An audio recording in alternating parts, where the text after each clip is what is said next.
Oakland, where this project can be kind of a lighthouse for a lot of other development and positive investment in the city of Oakland, whether it's corporate headquarters or housing or affordable housing or jobs. And it can be the same thing that happened down at the corner of Carnegie and Ontario in downtown Cleveland. The same thing can happen at the Peralta site in Oakland. So that's something that we're striving to do, and that's why we're taking this process to engage the community, to build a ballpark and a development that can be a win for everybody. Dave, you're the perfect person to talk about this because you have a degree, of course, in business out of Stanford. You also have opened up a stadium for the San Jose Earthquake, so you know what that process is about. You're trying to do the same thing with the Oakland A's, but there's always the ongoing clash of taking money, even if it's not all public money, and using it to build a facility that has limited use when there are other needs, and particularly in a city like Oakland, which is blue collar, that they have, police need, they have library needs, they have health needs, they have all of that. Put that into perspective for me about the pluses and minuses of having a professional sports facility and paying for it in some way. Well, that's why it's so important for us to privately finance the stadium and use private capital to build it. That's what we did with the soccer stadium, Avaya Stadium in San Jose as well.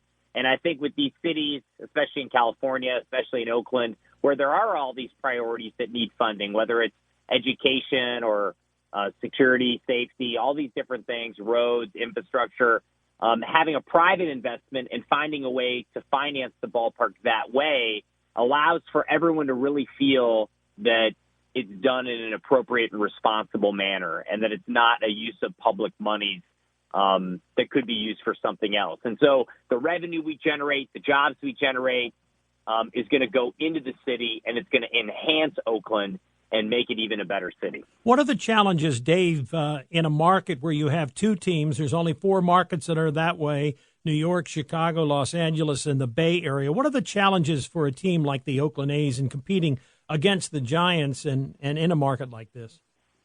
Well, I think the reality is that, there's a lot of baseball fans in the Bay Area. And even when the Giants do well, it creates more baseball fans, and it allows us to increase people to go after and get excited about the American pastime, about coming out to the ballpark and sharing that experience with your family and with your community.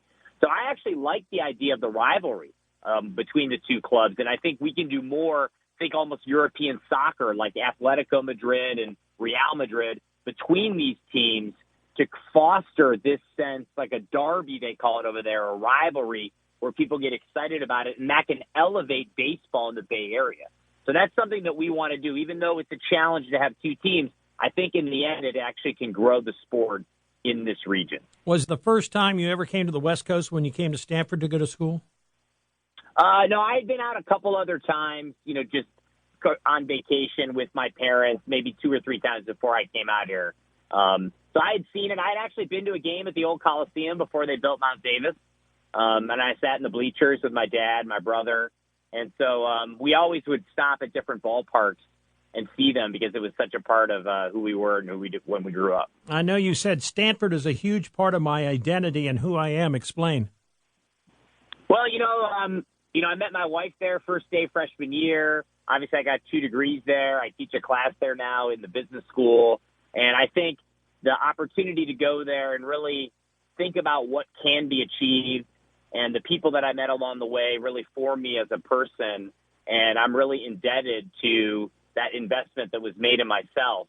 And that's one reason I'm so motivated to make a positive contribution, in our community. How did you become Tiger Woods' chauffeur? Well, that was just by happenstance. He was in my class at Stanford, class of 1998, and he had a bum knee, and I had a car, and he had a handicap sticker so you could actually park right next to the classroom. So we used to drive to class so we could basically sleep 10 more minutes to make our 9 o'clock class. So it was a marriage of convenience. I interviewed him when he was still in high school, and I was so impressed with his grasp of life, and his dad had such a great influence on him. As you saw him in college, what struck you the most about Tiger? Really the connection with his father. I think that was a big thing.